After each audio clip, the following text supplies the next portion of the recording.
ಕೇಂದ್ರ ಸರ್ಕಾರದ ವಿರುದ್ಧ ಕಾಂಗ್ರೆಸ್ ಸಾರಿರುವಂತಹ ಅನುದಾನದ ಸಮರ ದೆಹಲಿಗೆ ಶಿಫ್ಟ್ ಆಗಿದೆ. ನಾಳೆ ದೆಹಲಿಯಲ್ಲಿ ಕಾಂಗ್ರೆಸ್ ನಾಯಕರು ಅಬ್ಬರಿಸಲಿದ್ದಾರೆ. ರಾಜ್ಯಕ್ಕೆ ಅನ್ಯಾಯ ಆಗಿದೆ, ಅನುದಾನವನ್ನ ಬಿಡುಗಡೆ ಮಾಡಿ ಅಂತ ಕೇಂದ್ರ ಸರ್ಕಾರಕ್ಕೆ ಒತ್ತಾಯಿಸಲಿದ್ದಾರೆ. ಕನ್ನಡಿಗರ ತೆರಿಗೆ, ಕನ್ನಡಿಗರ ಹಣ ಅನ್ನುವಂತ ಅಸ್ತ್ರ ಹೂಡಿರುವ ಕಾಂಗ್ರೆಸ್ ಅಂಕಿ ಅಂಶದ ಸಮೇತವಾಗಿ ಆಗ್ರಹ ಮಾಡೋದಕ್ಕೆ ಪ್ಲಾನ್ ಮಾಡಿದೆ. ಹಾಗಾದ್ರೆ ಕಾಂಗ್ರೆಸ್ನ ನಾಳಿನ ಹೋರಾಟದ ಪ್ಲಾನ್ ಏನೇನು? ನಾಳೆ ದೆಹಲಿಯಲ್ಲಿ ಹೇಗೆ ಕನ್ನಡದ ಪರ ಅಥವಾ ಕನ್ನಡಿಗರ ಪರ ಅಥವಾ ಕರ್ನಾಟಕಕ್ಕೆ ತೆರಿಗೆಯನ್ನ ಸರಿಯಾಗಿ ಕೊಡಿ ಅನ್ನುವಂತ ವಿಚಾರವಾಗಿ ಕಾಂಗ್ರೆಸ್ ಕಹಳೆ ಮೊಳಗುತ್ತೆ. ಎಲ್ಲಿದೆ ನೋಡಿ ಕಂಪ್ಲೀಟ್ ರಿಪೋರ್ಟ್.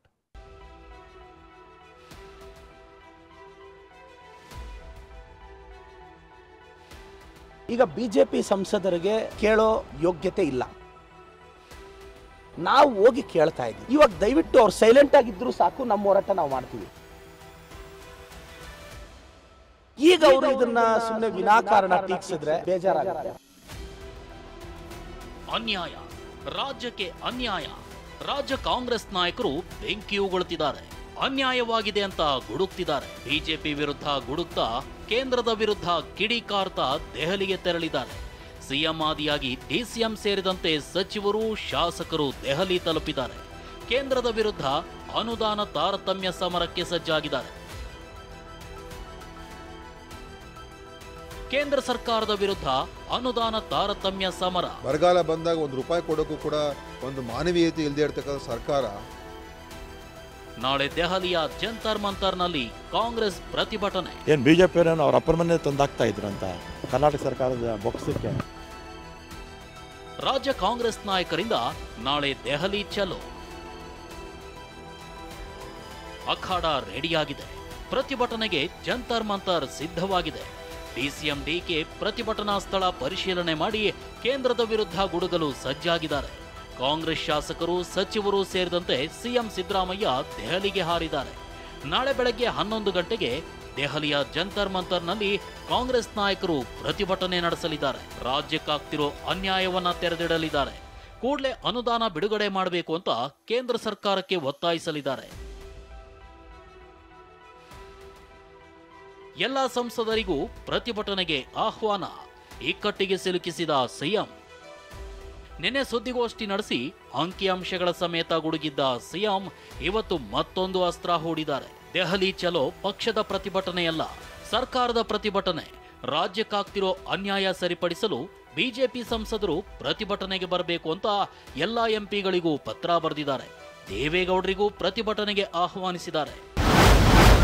ಮಾನ್ಯರೇ, ವಿಷಯ ಒಂದು ವಿಶೇಷ ಸಂದರ್ಭದಲ್ಲಿ ಈ ಪತ್ರವನ್ನ ತಮಗೆ ಬರೆಯುತ್ತಿದ್ದೇನೆ. ಕೇಂದ್ರ ಸರ್ಕಾರದಿಂದ ಆಗುತ್ತಿರುವ ನಿರಂತರ ಅನ್ಯಾಯ ಮತ್ತು ಕರ್ನಾಟಕದ ವಿಚಾರವಾಗಿ ಕೇಂದ್ರ ಸರ್ಕಾರವು ತೋರುತ್ತಿರುವ ಮಲತಾಯಿ ಧೋರಣೆಯು ತಮಗೆ ಈಗಾಗಲೇ ತಿಳಿದ ವಿಷಯವಾಗಿರುತ್ತದೆ.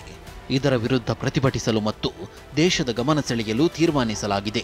ರಾಜ್ಯದ ಉಪಮುಖ್ಯಮಂತ್ರಿಗಳು, ಎಲ್ಲ ಸಚಿವರು, ಶಾಸಕರು ಮತ್ತು ಸಂಸದರು ಸೇರಿ ದೆಹಲಿಯ ಜಂತರ್ ಮಂತರ್ನಲ್ಲಿ ಫೆಬ್ರವರಿ 7ರಂದು ಒಂದು ದಿನದ ಧರಣಿಯನ್ನು ನಡೆಸಲು ತೀರ್ಮಾನಿಸಿದ್ದೇವೆ. ಕರ್ನಾಟಕಕ್ಕೆ ತೆರಿಗೆ ಪಾಲಿನ ಹಂಚಿಕೆಯಲ್ಲಿ ಭಾರಿ ಅನ್ಯಾಯವಾಗಿದೆ. ಬರ ಪರಿಹಾರ ನೀಡದಿರುವುದು, ವಿವಿಧ ಯೋಜನೆಗಳಿಗೆ ಅನುಮತಿ ಮತ್ತು ನೆರವು ನೀಡುವಲ್ಲಿ ತೋರುತ್ತಿರುವ ನಿರ್ಲಕ್ಷ್ಯ ಮತ್ತು ವಿಳಂಬ ಇತ್ಯಾದಿಗಳು ರಾಜ್ಯದಲ್ಲಿ ಜನಜೀವನವನ್ನ ವಿಪರೀತವಾಗಿ ಬಾಧಿಸುತ್ತಿವೆ. ಈ ವಿಚಾರವನ್ನು ಜವಾಬ್ದಾರಿಯುತ ಚುನಾಯಿತ ಪ್ರತಿನಿಧಿಗಳಾದ ತಾವು ಅರಿತಿರುತ್ತೀರಿ. ಆದುದರಿಂದ ಈ ಧರಣಿ ಸತ್ಯಾಗ್ರಹದಲ್ಲಿ ತಾವು ಕೂಡ ಪಾಲ್ಗೊಂಡು ಅದರ ಯಶಸ್ಸಿಗೆ ನೆರವಾಗಬೇಕೆಂದು ತಮ್ಮಲ್ಲಿ ಕರ್ನಾಟಕದ ಸಮಸ್ತ ಜನತೆಯ ಪರವಾಗಿ ವಿನಂತಿಸುತ್ತೇನೆ. ಧನ್ಯವಾದಗಳೊಂದಿಗೆ ಇತಿ ತಮ್ಮ ವಿಶ್ವಾಸಿ ಸಿದ್ದರಾಮಯ್ಯ. ಹೀಗೆ ದೆಹಲಿಗೆ ತೆರಳೋ ಮುನ್ನ ಪತ್ರ ಬರೆದಿರೋ ಸಿದ್ದರಾಮಯ್ಯ ಇದು ರಾಜ್ಯಕ್ಕಾಗಿರೋ ಅನ್ಯಾಯದ ವಿರುದ್ಧ ಹೋರಾಟ ಅಂದಿದ್ದಾರೆ. ಕನ್ನಡಿಗರಿಗೆ ಅನ್ಯಾಯವೆಂದು ಹೋರಾಡಲು ಕಾಂಗ್ರೆಸ್ ಪ್ಲಾನ್. ಇನ್ನು ನಾಳಿನ ಪ್ರತಿಭಟನೆಗೆ ಕನ್ನಡ ಟಚ್ ಕೊಡೋ ಸಲುವಾಗಿ ಸಚಿವ ಪ್ರಿಯಾಂಕ್ ಖರ್ಗೆ ಕನ್ನಡ ಬಾವುಟಗಳನ್ನ ದೆಹಲಿಗೆ ತೆಗೆದುಕೊಂಡು ಹೋಗಿದ್ದಾರೆ. ಕನ್ನಡಿಗರ ಅಸ್ಮಿತೆ, ಕನ್ನಡಿಗರಿಗೆ ಅನ್ಯಾಯವಾಗ್ತಿದೆ ಅನ್ನೋ ಅಸ್ತ್ರ ಹೂಡಿದ್ದಾರೆ. ಈಗಷ್ಟೇ ದೆಹಲಿಗೆ ಬಂದಿದ್ದಾರೆ ಪ್ರಿಯಾಂಕ್ ಖರ್ಗೆ ಅವರು. ನೋಡ್ತಾ ಇರ್ಬೋದು, ಕರ್ನಾಟಕ ಬಾವುಟವನ್ನು, ಕನ್ನಡ ಬಾವುಟವನ್ನು ತಂದಿದ್ದಾರೆ. ಅವರು ಕೂಡ ಕರ್ನಾಟಕ ಬಾವುಟವನ್ನು ಅಲ್ಲಿ ಪ್ರದರ್ಶನ ಮಾಡಬೇಕು. ಪ್ರೊಟೆಸ್ಟ್ ನಡೆಯುವಂಥ ಸ್ಥಳದಲ್ಲಿ ಕರ್ನಾಟಕ ಬಾವುಟ ಪ್ರದರ್ಶನ ಮಾಡಬೇಕು. ಮತ್ತು ಎಲ್ಲ ಸಚಿವರು, ಶಾಸಕರು ಕರ್ನಾಟಕ ಬಾವುಟವನ್ನು ಇಟ್ಕೊಂಡು ಪ್ರದರ್ಶನವನ್ನು ಮಾಡಬೇಕು, ಪ್ರೊಟೆಸ್ಟನ್ನು ಮಾಡಬೇಕು ಅನ್ನುವಂಥ ನಿಟ್ಟಿನಲ್ಲಿ ತಯಾರಿಯನ್ನು ಮಾಡ್ತಾ ಇದ್ದಾರೆ. ನಮಗೆ ಕಳೆದ 10 ವರ್ಷದಲ್ಲಿ ನಿರಂತರವಾಗಿ ಅನ್ಯಾಯ ಹಾಕೋತಾ ಬಂದಿದೆ. ತೆರಿಗೆನೂ ಹೌದು, ಅದರ ಜೊತೆಗೆ ನಮಗೆ ಯಾವುದು ಉದ್ಯೋಗ ಖಾತ್ರಿನಲ್ಲಿ ಈಗ ನಮಗೆ ಸಾಕಷ್ಟು ಬರ ಬಂದಿದೆ. ಬಿಜೆಪಿ ಸಂಸದರು ಮಾಡದ್ದನ್ನ ನಾವು ಮಾಡ್ತಿದ್ದೇವೆ ಎಂದ ಕೈ ನಾಯಕರು. ದೆಹಲಿಗೆ ತೆರಳುವ ಮುನ್ನ ಬಿಜೆಪಿ ವಿರುದ್ಧ ಗುಡುಗಿರೋ ಕಾಂಗ್ರೆಸ್ ಕಲಿಗಳು ಬಿಜೆಪಿ ಸಂಸದರು ಮಾಡದ್ದನ್ನ ನಾವು ಮಾಡ್ತಿದ್ದೀವಿ, ರಾಜ್ಯಕ್ಕಾದ ಅನ್ಯಾಯವನ್ನ ದೆಹಲಿಯಲ್ಲೇ ಹೋಗಿ ಪ್ರಶ್ನಿಸ್ತಿದ್ದೀವಿ ಅಂದಿದ್ದಾರೆ. ಅದೇನು ಅವರು ಸೆಂಟ್ರಲ್ ಗೌರ್ಮೆಂಟ್ ಆರ್ಡ್ಸ್ ಪ್ರಕಾರ ಏನು ಅವರೇನು ಪುಕ್ಸಟ್ಟೆ ಕೊಡಬೇಕಾಗಿಲ್ಲ. ಏನು ಕೇಂದ್ರ ಸರ್ಕಾರದ ಏನು ಯಾರು ದುಡ್ಡು ಅದು? ಯಾರು ದುಡ್ಡು ಅಲ್ಲ, ಸಾರ್ವಜನಿಕರ ದುಡ್ಡು. ನಮ್ಮ ದುಡ್ಡು ಪ್ರತಿ ವರ್ಷ 4 ಲಕ್ಷ ಕೋಟಿ ಹೋಗುತ್ತೆ ಕೇಂದ್ರ ಸರ್ಕಾರಕ್ಕೆ. ಏನು ಬಿ ಜೆ ಪಿಯವರೇನು ಅವ್ರ ಅಪ್ಪರ ಮನೆ ತಂದಾಗ್ತಾ ಇದ್ರಂತ ಕರ್ನಾಟಕ ಸರ್ಕಾರದ ಬೊಕ್ಸಕ್ಕೆ. ಅವ್ರು ಎಲ್ಲರೂ ಬರ್ತಾರೆ. ನಾವು ಮಾಡ್ತಾ ಇರೋದು ಸರ್ಕಾರದ ಕೇಂದ್ರ ಸರ್ಕಾರದ ತಾಕತ್ತಿದ್ದ ಮೋದಿಯವ್ರ ಹತ್ರ ಕೇಳೋಕ್ಕೆ ಆಗಲ್ಲ. ಅವರು ಅಂದರೆ ಅವ್ರ ವಿರುದ್ಧ ಪ್ರತಿಭಟನೆ ನಿಂತ್ಕೋತಾರ, ಸಾಧ್ಯ ಇಲ್ಲ. ಬಂದರೆ ಭಾಳ ಸಂತೋಷ, ಅಲ್ಲೆಲ್ಲ ಬಂದರೆ ಭಾಳ ಸಂತೋಷ. ಎಲ್ಲರೂ ಅಲ್ಲಿ ಹೋಗ್ತಾ ಇರ್ತಕ್ಕಂಥವ್ರೆಲ್ಲ ಜೀವ ಉಜೂರುಗಳೇ. ಅಲ್ಲಿ ಮೋದಿ ಏನನ್ಬಿಡ್ತಾರೋ ಅಂತೇಳಿ ಅವ್ರ ಮುಂದೆ ನಿಂತ್ಕೊಂಡು ಮಾತಾಡಲಿಕ್ಕೂ ಶಕ್ತಿ ಇಲ್ಲದಿರ್ತಕ್ಕಂಥ ನಾಯಕರನ್ನ ನಮ್ಮ ಜನ ಆರಿಸಿ ಕಳಿಸ್ತಾ ಇದ್ದಾರೆ ಅಂತಂದರೆ ಬಹುಶಃ ನಾನು ಒಂದು ಪ್ರಶ್ನೆಯನ್ನು ಕೇಳಲಿಕ್ಕೆ ಇಷ್ಟಪಡ್ತೀನಿ. ಲೋಕಸಭೆಯಲ್ಲಿ ಯಾವ ಲೋಕಸಭಾ ಸದಸ್ಯ ನಮ್ಮ ಮಹದಾಯಿ ವಿಚಾರ ಇರ್ಬೋದು, ಕಾವೇರಿ ವಿಚಾರ ಇರ್ಬೋದು, ಯಾರು ಮಾತಾಡಿದ್ದಾರೆ ಅಂತಕ್ಕಂಥದ್ದನ್ನು ನಾವು ಬಿಜೆಪಿ ಮುಖಂಡರಲ್ಲಿ ಅಂಕಿಅಂಶ ಸಮೇತ ತೆಗೆಸ್ಲಿಕ್ಕೆ ಕೇಳಿ. ಸರ್ಕಾರದ ದುಡ್ಡಲ್ಲಿ ದೆಹಲಿಗೆ ಟ್ರಿಪ್ ಎಂದ ಕೇಸರಿ ನಾಯಕರು. ಕಾಂಗ್ರೆಸ್ ಹೋರಾಟಕ್ಕೆ ಕೇಸರಿ ಕಲಿಗಳು ಕಿಡಿಕಾರಿದ್ದಾರೆ. ದೆಹಲಿ ಟ್ರಿಪ್ ಹೋಗ್ತಿದ್ದಾರೆ ಅಂತ ವ್ಯಂಗ್ಯವಾಡಿದ್ದಾರೆ. ಇಡೀ ಕರ್ನಾಟಕ ರಾಜ್ಯದ MLAಗಳನ್ನ ಎಲ್ಲಿಗೆ ಬೇರೆ ಬೇರೆ ಪಕ್ಷಕ್ಕೆ ಹೊರಟೋಗ್ತಾರೋ ಅವ್ರ MLAಗಳು ಅಂತ ಬೈದಿದ್ದ ಅಷ್ಟೂ ಜನಕ್ಕೂ ಕೂಡ ದೆಹಲಿ ಟ್ರಿಪ್ ಕರ್ಕೊಂಡು ಹೋಗ್ತಾ ಇದ್ದಾರೆ. ದುಡ್ಡು ಯಾರ್ದು? ಸರ್ಕಾರದ ದುಡ್ಡು. ಸರ್ಕಾರದ ದುಡ್ಡು ಅಂದ್ರೇನು? ಸಾಮಾನ್ಯ ರೈತನ ತೆರಿಗೆ ಹಣ. ನಾನು ಅದಕ್ಕೋಸ್ಕರ ಹೇಳಿದೆ, ಈ ಹಣ ಸರ್ಕಾರ ಪಾಪರ್ ಎದ್ದೋಗಿದೆ. DK ಸುರೇಶ್ ರವರು ದೇಶ ವಿಭಜನೆ ಬಗ್ಗೆ ಮಾತನಾಡಿದರೆ ದಕ್ಷಿಣ ಭಾರತ ಎಲ್ಲಿ ಅನ್ಯಾಯ ಮಾಡಿದರೆ ದಕ್ಷಿಣ ಭಾರತ ಕರ್ನಾಟಕಕ್ಕೆ ಇದನ್ನು ಮರೆಮಾಚಲು ವಿಷಯಾಂತರ ಮಾಡಲು ಈ ರೀತಿ ಪ್ರತಿಭಟನೆ ಮಾಡ್ತಾರಲ್ಲ, ರಾಜ್ಯದ ಜನ ನಿಮಗೆ ಕ್ಷಮಿಸ್ತಾರ? ನೀವು ಏನು ನಮ್ಮನ್ನ ಶೋಪೀಸ್ಗಳು ಗಂಡಸರಲ್ಲ ಇನ್ನೊಂದು ಮತ್ತೊಂದು ಅಂತ ಹೇಳ್ಬಿಟ್ಟು ಹೇಳಿ ನೀವು ಹೇಳೋಂಥದ್ದೇನು ಬೇಕಾಗಿಲ್ಲ.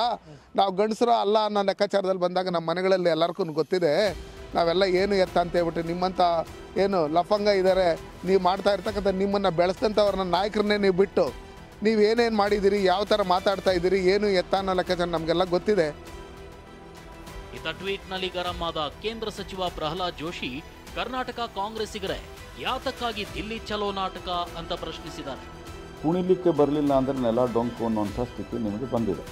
ನಿಮ್ಮದೇ ಆದಂಥ ಉಪಮುಖ್ಯಮಂತ್ರಿಗಳು ಗ್ಯಾರಂಟಿ ಕೊಟ್ಟಿರೋದ್ರಿಂದ ಯಾವುದೇ ರೀತಿಯಾದಂಥ ಅಭಿವೃದ್ಧಿಗೆ ಅನುದಾನ ಕೊಡಲಿಕ್ಕೆ ಸಾಧ್ಯ ಇಲ್ಲ, ನಮ್ಮ ಹಣಕಾಸಿನ ಸ್ಥಿತಿ ಗಂಭೀರವಾಗಿದೆ ಅನ್ನುವಂಥ ಮಾತನ್ನು ಹೇಳಿದ್ದಾರೆ. ಸದ್ಯ ಅನುದಾನ ಕೊರತೆಯನ್ನೇ ಅಸ್ತ್ರ ಮಾಡಿಕೊಂಡಿರೋ ಕಾಂಗ್ರೆಸ್ ಬಿಜೆಪಿ ವಿರುದ್ಧ ಸಮರ ಸಾರಿದೆ. ನಾಳಿನ ಪ್ರತಿಭಟನೆ ಸಕ್ಸಸ್ ಆಗುತ್ತಾ, ರಾಜ್ಯಕ್ಕೆ ಅನುದಾನ ಬಿಡುಗಡೆಯಾಗುತ್ತಾ ಅನ್ನೋದನ್ನ ಕಾದು ನೋಡಬೇಕಿದೆ. Bureau report, TV9.